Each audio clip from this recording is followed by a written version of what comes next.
Persian Gulf, 35 kilometers off the Iranian coast. 5:47 a.m. local time. The pre-dawn darkness shattered as 48 high-speed attack boats roared to life simultaneously across 3 Iranian naval bases.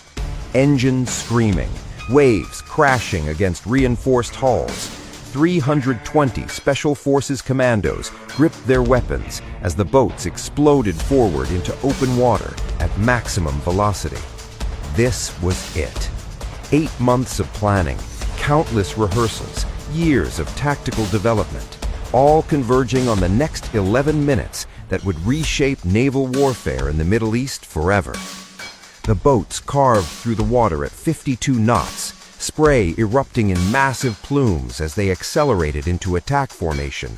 3 separate waves, 3 different approach vectors, 1 devastating objective: reach the USS Abraham Lincoln and deliver a blow that would prove even American supercarriers were vulnerable in these waters. Grappling hooks secured, climbing gear checked, explosives ready. The plan was audacious, borderline suicidal, and absolutely necessary to demonstrate Iranian capability to project power against the most formidable naval assets on Earth. Aboard the USS Abraham Lincoln, the morning watch was routine until it wasn't. 5:52 a.m. The AN/SPY-1 radar operator's screen suddenly populated with contacts. Not 1, not 5, 16 hostile signatures departing Iranian waters at attack speed, heading directly toward the carrier. Before he could complete the alert protocol, the count jumped to 32, then 48. The Combat Information Center exploded into controlled chaos.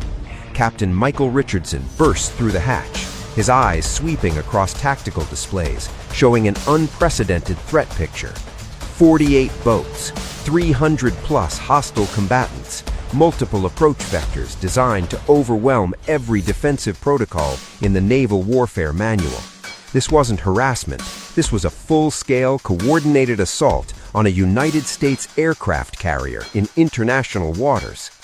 Sound General Quarters. Cease all flight operations immediately. Get those birds launched or struck below now. Alert the destroyers. Weapons free on my authorization. Get me 4 more Hornets in the air in the next 3 minutes. His orders cracked through the ship like lightning. Alarm klaxons blared. Thousands of sailors sprinted to battle stations.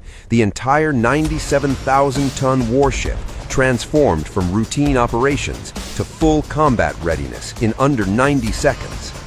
At 5:54 a.m., the first Iranian wave closed to 8 kilometers. 16 boats, 107 commandos, engines howling at maximum RPM, closing distance at nearly a kilometer per minute. The FA-18 Super Hornets, already airborne, dove from patrol altitude, descending through 2,000 feet, then 1,000, then 500, screaming over the Iranian formation with afterburners engaged. The sonic pressure wave hammered down on the boats, creating waterspouts and rocking vessels violently. It was a warning, a demonstration of American awareness and readiness. The Iranian boats didn't even slow down. "They're not responding to radio warnings, sir," the communications officer reported, tension cracking his voice. "Multiple hails on international frequencies, 0 acknowledgement. Distance to closest contacts? 7 kilometers and closing fast, sir." Richardson's jaw tightened. They were committed. Whatever orders those Iranian commanders had received, they were willing to die for them. "Alert the destroyers. Engage at optimal range. I want those boats stopped before they get anywhere near this ship." The USS Porter and the USS James E. Williams surged forward, their Aegis combat systems coordinating targeting solutions with mechanical precision. At 5:56 a.m., both destroyers positioned themselves between the carrier and the swarm of approaching boats, deck-mounted weapon systems rotating toward the threats, radar locks solidifying on target after target. 6 kilometers, the Iranian boats spread into attack formation, some zigging and zagging in evasive patterns, some maintaining direct approach courses with fatalistic determination. The commandos aboard the American destroyers could now see the American destroyers with naked eyes, could see the weapon systems tracking them, could see their own deaths approaching at computer-calculated speed. 5:57 a.m. Weapons free. Engage. The USS Porter's 25mm Bushmaster cannon erupted, heavy staccato thunder rolling across the water. Tungsten core rounds streaked toward the lead boats at 1,100 meters per second. The first boat took 3 direct hits in the engine compartment. Fiberglass exploded, metal shrieked. The engine detonated in a fireball that sent debris arcing through the dawn sky. The boat slewed sideways, momentum carrying it forward even as it began sinking, commandos abandoning ship into churning water. The second boat disintegrated. 20 rounds struck across its entire length in less than 2 seconds, punching through hull, detonating fuel tanks, shredding everything above the waterline. It didn't sink, it simply ceased to exist as a functional vessel, reduced to floating wreckage and bodies in the water. But the others kept coming. 13 boats from the first wave scattered like a disturbed hornet's nest, some breaking hard left, some right, some accelerating directly toward their targets with fatalistic determination. At precisely 5:58 a.m., the second wave appeared on a different attack vector. 16 more boats, 106 more commandos, closing at 6 kilometers from the carrier's port side. Second wave inbound, port side, multiple contacts. The CIC descended into controlled intensity. This was what Iranian planners had counted on. Multiple simultaneous threats from different directions, forcing defenders to split their attention, creating gaps in defensive coverage. The USS James E. Williams pivoted, her combat systems acquiring new threats even while her sister ship continued engaging the first wave. Her 25mm cannon opened fire at 3,200 meters, tracer rounds creating brilliant lines through pre-dawn darkness. 4 boats from the second wave took catastrophic damage in the first 40 seconds. Hulls holed, engines destroyed, crews diving into water as their vessels burned or sank beneath them. 2 boats broke through, threading between destroyer fire patterns through sheer speed and desperation. They closed to 4 kilometers, then 3.5, engines screaming, commandos bracing for final approach. The FA-18s dove on them like hawks, 20mm cannon blazing. The first boat exploded under the aerial assault, disintegrating in a massive fireball. The second boat's stern was blown apart, but momentum carried it forward another 200 meters before it nosedived into the water and capsized, throwing commandos into the sea. 5:59 a.m. The tactical situation reached critical mass. The third Iranian wave materialized on radar at 7 kilometers, approaching from yet another axis. Simultaneously, 5 boats from the first 2 waves had evaded destroyer fire through sheer chaos and aggression. They were now at 2 kilometers from the Lincoln, inside the critical defensive perimeter, close enough that commandos could see individual aircraft on the carrier's deck. The Phalanx CIWS systems activated autonomously. The white dome housings rotated with mechanical precision, internal radars locking on closest threats, computers calculating intercept solutions in microseconds.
38 attacking boats, 17 were completely destroyed, sunk or blown apart.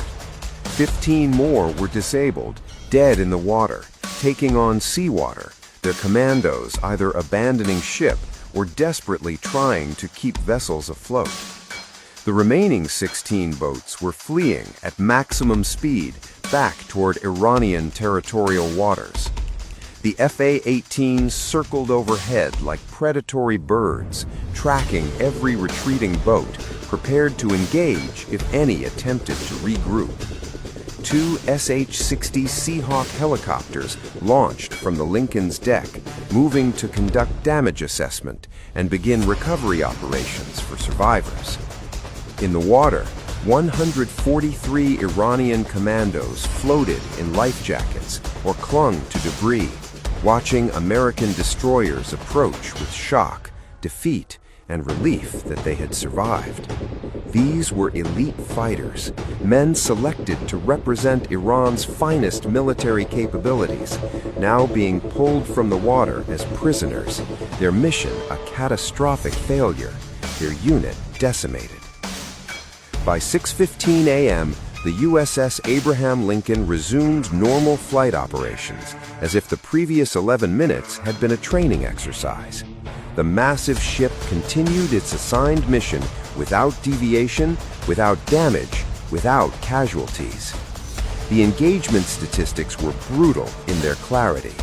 Iran had committed 320 Special Forces personnel and 48 attack boats in a coordinated assault designed to overwhelm American carrier defenses through numerical superiority.